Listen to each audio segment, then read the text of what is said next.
কষ্টদায়ক হতে পারে, সেটা কিন্তু সময়ই বলবে।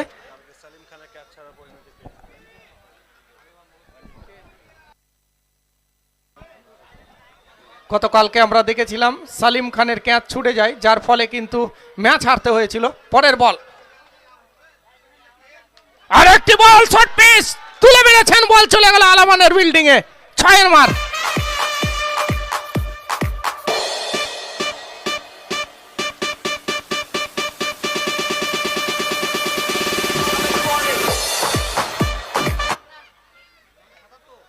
এই 6 রানের সুবাদে দলীয় রান সংখ্যা 77।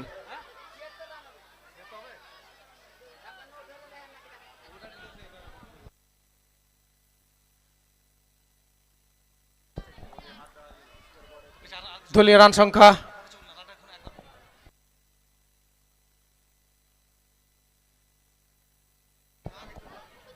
ব্যাটসম্যান বিট্টু ম্যাক্সি সবেমাত্র ব্যাট করতে নেমেছেন, কিন্তু বিধ্বংসী রূপে এখনো পর্যন্ত তিনি ব্যাট করছেন। বিট্টু তার সঙ্গে কিন্তু ম্যাক্সি, যার অর্থাৎ ম্যাক্সওয়েলের কিন্তু ছোঁয়া রয়েছে। দুটি 6 থেকে আমরা ইতিমধ্যে দেখতে পেয়েছি। শোনো চলেছেন, দেখা যাক এই বলে কামব্যাক করতে পারেন কিনা। লম্বা রান আপ দৌড় শুরু করলেন, বল করলেন, তুলেছেন এবার, কিন্তু ফিল্ডার বলের লাইনে এবং সরাসরি জমা পড়লো লং অফে দাঁড়িয়ে থাকা ফিল্ডারের হাতে। এবং ওইদিকে কিন্তু একটা খেলার মধ্যে কিন্তু টুইস্ট, আম্পায়ার কিন্তু জানিয়ে দিয়েছেন যে এটি নো বল। খেলা কিন্তু পুরো দমে জুড়ে উঠেছে, ব্যাট এবং বলের লড়াই।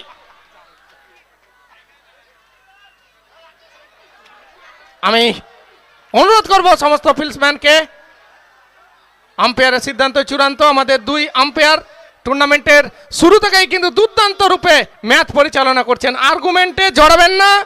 আমি অনুরোধ করব 2 তাদের অধিনায়ককে, যারা ফিল্ডিং সাইডে রয়েছে, আমি অনুরোধ করব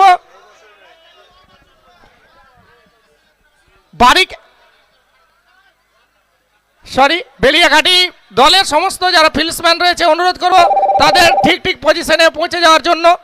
আম্পায়ারের সিদ্ধান্ত চূড়ান্ত। এখনো পর্যন্ত আমাদের 2 অফিসিয়াল চমৎকার স্বচ্ছতা